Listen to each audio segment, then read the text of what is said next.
Okay, here we go. Good morning, good afternoon, good evening, whatever time of day it is. I hope it's good to be where you are because I'm really excited to be here today.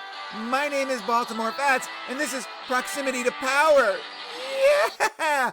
All right, have fun, guys. All right, so in this one, we're going to take a closer look at the Grand Poobah and his Freemasonic Order's proximity to the madness that the Church and the Royal Society are running out of Paternoster Row and the surrounding area.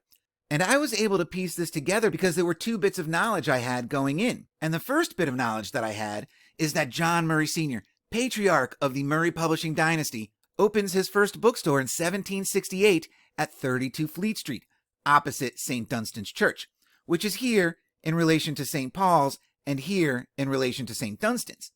And the second bit of foreknowledge I had will come into play later on. And this episode started when I wanted to find out how the Grand Poobah had become a fellow of the Royal Society. Because while the gatekeepers at Wiki were kind enough to tell me that he was one, they're silent on the how or why.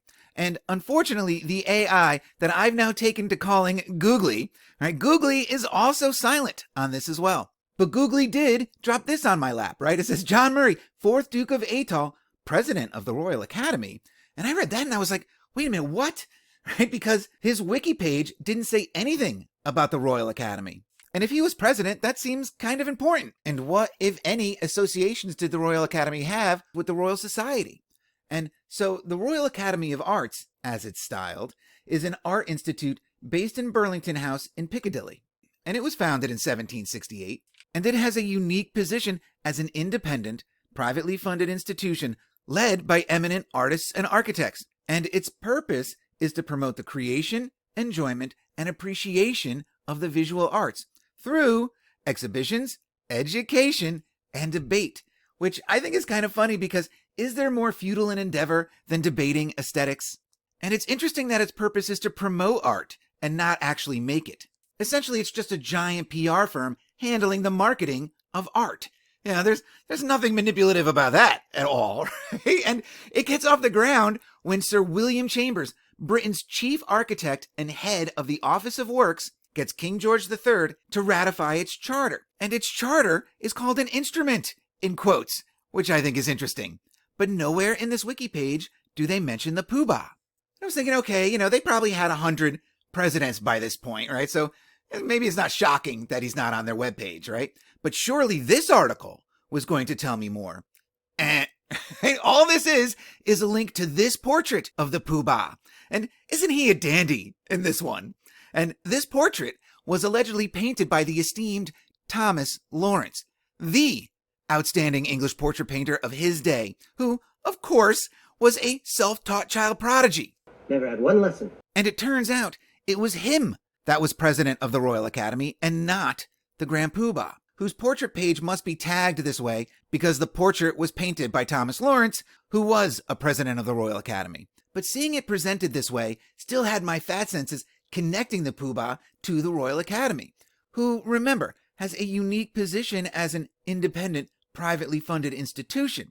And whenever I see the words privately funded and independent so close together, I ask myself, well, how independent could they truly be? And I guess that depends on where the private funding comes from. And so my apophenia beelined right to the thought that if the Poobah wasn't president, well then maybe he was one of the private funders who uses his Poobah-ship to act as puppet master for these presidents, which would directly link the ancient Grand Lodge of Freemasonry to the development of the visual arts as we think of them today. Because in Mud City, the Royal Academy of Arts doesn't exist because these guys were feeling all philanthropic. Oh no, right? It exists because the Royal Society had figured out that you can influence the way people think and act just by showing them shit.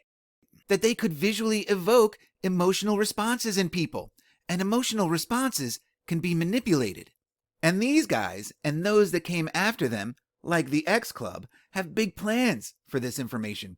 Because in Mud City, the Royal Society and its tendril organizations are just looking to manipulate the ever-growing Gen Pop into giving up their free will in service to these responses, creating an easily controllable large population that would believe or trust just about everything they were shown. And religion, of course, would have acted as the pilot program. And they're doing all of this to expand the empire, which in Mud City includes the US and its territories.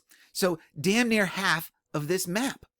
They understood that this style of manipulation could be incorporated into every facet of their social control scheme, especially when they got the sound component worked out. Because hearing is more important than seeing, because sound vibrates.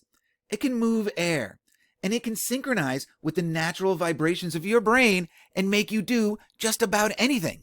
Remember, the spoken word is spellcraft, akin to music. Pied Piper and siren song stories exist for a reason. By combining sight and sound, the real story behind Mrs. Jarley's Waxworks, the Royal Society has created a potent brew that intoxicates nearly every brain it's exposed to. And the narrative wants us to believe that the development of these arts are the results of some natural progression and or philanthropy, with very little mention of the profiteering or social control elements that lie just below the surface. These guys knew that the development of these techniques wouldn't or couldn't happen in a vacuum, and thus societies like the Academy of Arts and its brethren are born, merely extensions, tendrils of the Royal Society, who was really running the show.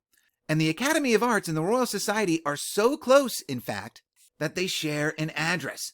When, starting in 1780, they share accommodations at Somerset House, a sprawling complex where they have offices that face each other from across the courtyard. There's nothing, quote, old world about this building at all, right? Which they tell us started out as the palatial estate of the Duke of Somerset, Edward Seymour, big-time muckety-muck who briefly serves as Lord Protector of England during King Edward VI's minority. And so for over the next 200 years, Somerset House is pretty much used at the Crown's discretion, until Parliament and the monarch decide to turn it into a massive government complex to consolidate its municipal agencies under one roof. And they hire Sir William Chambers, who, remember, gets the Royal Academy off the ground, to give it the makeover that it's still rocking today. And look at this prime location, right at this bend in the River Thames. Just a hop, skip, and a jump from St. Paul's Cathedral. And this location, with its dock and open courtyard on the riverbank, might make a good spot for communing with river gods, like Old Father Thames, who's on the side of the building. And gotta keep in mind that Mud City definitely has characters that people would confuse with gods. And so if these two offices facing each other isn't collusion enough, I can now connect both agencies to the Grand Poobah and the ancient Grand Lodge of Freemasonry, for which the Poobah is the Poobah of, right? And this is where we really get to see the possible influence the Poobah has in this madness. Because upon learning that the Royal Society moved its offices to Somerset House in 1780, I was curious as to where the old location was. And so it was located on Crane Court. Crane Court just so happens to be across the street from John Murray Sr. and 32 Fleet Street.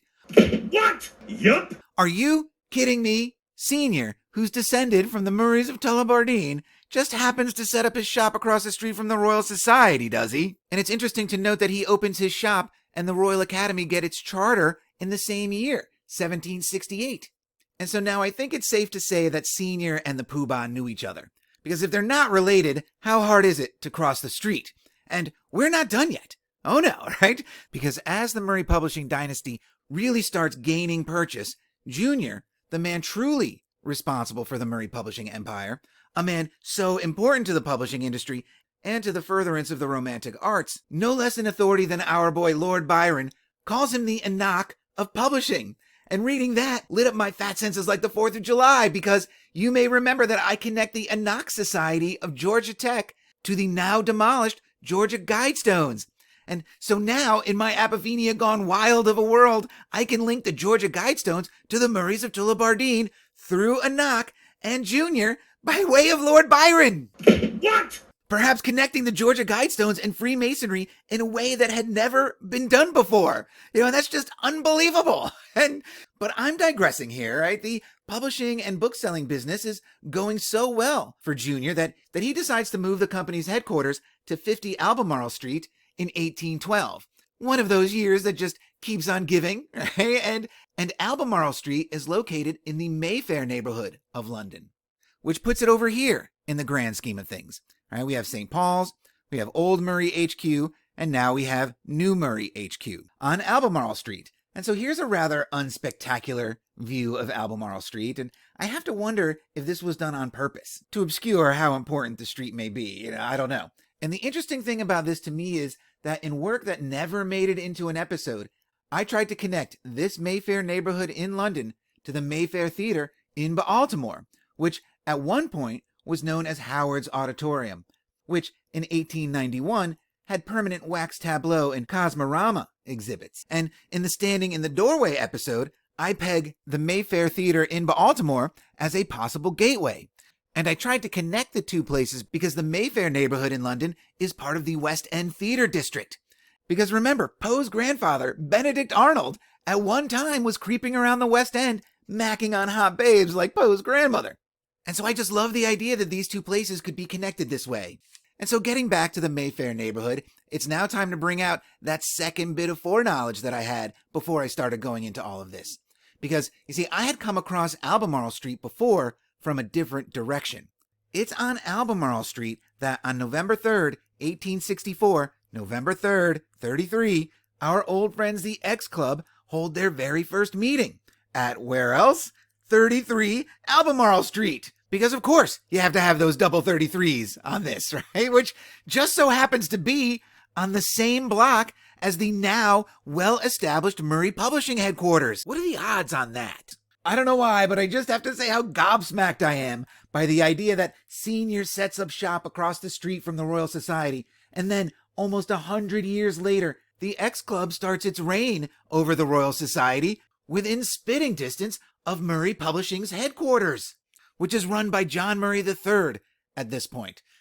What a coinkydink that these places should be so close together. When you're looking to confirm a bias that has the Royal Society pushing a fake history and culture-based psyop onto the empire in efforts to keep the population dumb and subservient, well then, these locations do nothing to dissuade that, especially when you take a deeper dive into 33 Albemarle Street, which on November 3rd, 1864, was known as St. George's Hotel. But in 1889, it gets swallowed up and becomes the main entrance for what's known as Brown's Hotel today. And so just check out the list of who comes and goes through Brown's Hotel. And we're going to start with the horror. Joseph Conrad, right? The Heart of Darkness stayed there. Arthur C. Clarke stayed there, maybe when he was in town to help Kubrick with 2001: A Space Odyssey, which was filmed at Shepperton Studios, where it's possible that Kubrick also filmed the fake moon landing footage at the same time. And the NASA connections don't stop there, because Thomas Wolfe tripped the light fantastic there at one point, perhaps when he was researching and writing The Right Stuff, which unbelievably is a phrase attributed to the Heart of Darkness. and this coincidence is just nutty. Agatha Christie murdered God knows how many people there. Stephen King, he dreamt up and started writing his bestseller Misery while staying there. Mark Twain and A.A. Milne stayed there, for Christ's sakes. But maybe the craziest guest story is that of Rudyard Kipling, voice of the Empire's Indian concerns. He stays at Brown's Hotel over his honeymoon and falls so in love with the place that he makes it his home away from home whenever he's in town. And this may or may not be because of the special relationship he develops with the unnamed proprietor of the hotel, who, according to Kipling's wife, comped them their full 8-day stay at the hotel to the tune of £22, or roughly $3,600 today. And she says that this was only a slight repayment for the pleasure Kippy had given the proprietor. Now, what this kind of pleasure Kippy gave the proprietor, we may never know. Know what I mean, nuts, know what I mean, say no more. But it was clearly worth more than $3,600, according to Kippy's wife. And so to Mud City, all these influential writer types aren't staying at Brown's Hotel for the 5-star accommodations, though I'm sure they're spectacular. They're staying there because they're being given their work by the Royal Society, who has been fronting these influential works since Robinson Crusoe in 1719 at the latest. And it's not just writers. Check out this list of European royalty that stays there. And Zog the First is my favorite, with that effeminate hat placement and tiny handlebar mustache. Kneel before Zog. And when it was still St. George's, Teddy Roosevelt stayed there long enough to gain residency just so he could be married in Mayfair. It's hard to find a more quintessential American president than Teddy Roosevelt. And he's on Mount Rushmore, for crying out loud. Why does he need or want to get married in Mayfair so badly that he becomes a resident in order to do so? It's not like he's marrying a Brit, so there might be some diplomatic reason for this. He's marrying some broad from Norwich, Connecticut, of all places. And unbelievably, a letter survives from his stay at St. Brown's, and it's dated November 22nd. You just cannot make this stuff up. This story is very strange to me, as is the story of this Mayfair neighborhood that also includes Bond and Dover Streets. Because we're not done yet. Because the narrative is kind enough to let us know that developers had to level this mansion in order to build these streets. And this is Clarendon House. And if the name Clarendon sounds familiar, it should. Because the polygon where Mary Wollstonecraft Shelley was born in what may or may not have been a satanic sacrificial birth ritual that cost her her mother's life was the circle to Clarendon Square. And both Clarendon Square and Clarendon House share the same namesake. Edward Hyde, 1st Earl of Clarendon, big-time politician who served as advisor to both Kings Chuckies I and II, and was grandfather to 2 queens.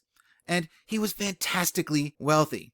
So wealthy, in fact, that when Chucky Part 2, the sequel, is handing out big chunks of underdeveloped land in what is today known as Piccadilly to his advisors and supporters as a big ol' thank you for helping him get his throne back, the usually frugal Eddie Hyde decides to splurge and spends £40,000, roughly $10 million today, to build this lavish estate. And the house was praised upon its completion as the best contrived, most useful, graceful, and magnificent house in England. It was easily the most striking of classical houses built there as well. There are frigging cherubs hovering above this thing, so even God knew how great it was. This house is so important that they're still making high-quality engravings of it 115 years after it was demolished. Why? Because apparently it wasn't very popular in its day. Hyde never even lives there. His fortunes take a turn, and he ends up bolting England for France as a political exile. And the locals hated it because they found it a garish display of Clarendon's wealth.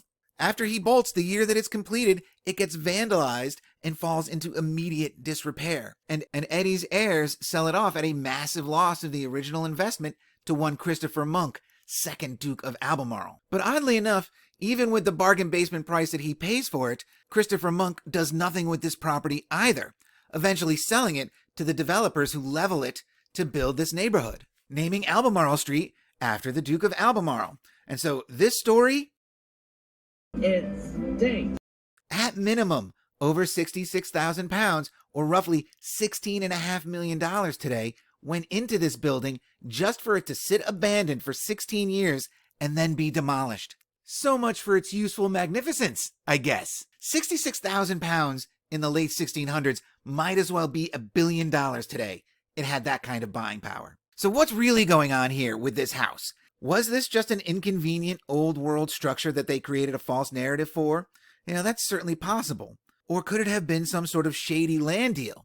A little under the radar transfer of wealth. We'll probably never know. But I love the story of Eddie Hyde so much that I made a video just about him. So be sure to check that out, right? But before I wrap this one up, I have just a couple quick things. First is that the word or name Albemarle roughly translates to fertile white soil. And white fertilizer is often made from urea, which is derived from urine, making me wonder if this name is just a private joke among the gatekeepers, letting us know that this story and maybe our whole history is just them taking the piss out of us.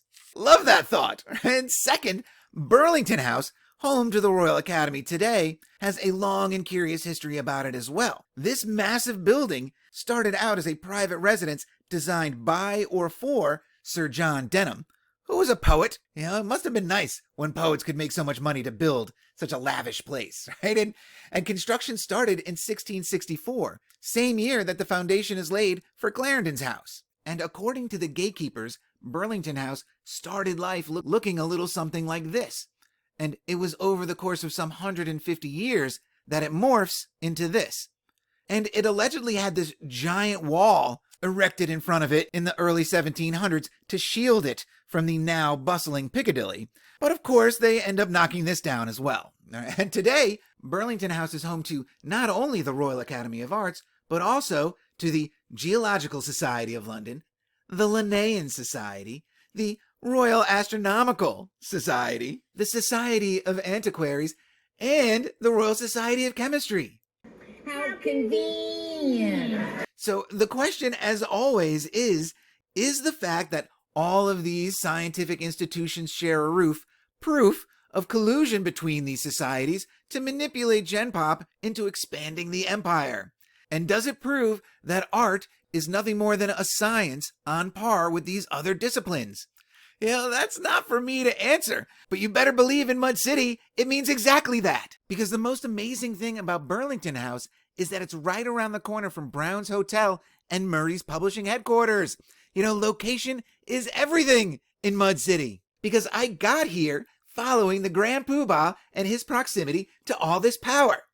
All right, so that's all I have for this one. But to top it off with an amazing cherry, Christopher Monk, 2nd Earl of Albemarle, arranges the first recorded boxing match in England on January 6, 1681, when he pays his butler and his butcher to bare knuckle it. And Natch, the butcher wins, but in an amazing coincidence, it's at Brown's Hotel on Albemarle Street that the 9th Marquis of Queensberry, John Douglas, who wrote the modern rules that govern boxing to this day, publicly outs Oscar Wilde as gay, which leads to Wilde's imprisonment. What are the odds on that? And even better than this, in a gleefully meta bit of trolling, the writers of Mike Tyson Mysteries turn the Marquis of Queensberry into an effeminate, cowardly ghost that Tyson calls Marcus. I love that. All right, so that's it for this one. Be sure to stay tuned for the next house-hopping episode. Watch some Mike Tyson Mysteries. Show's genius. Remember, guys, just because you don't know the truth doesn't mean you can't have fun with the lies, right? So until the next one, cheers.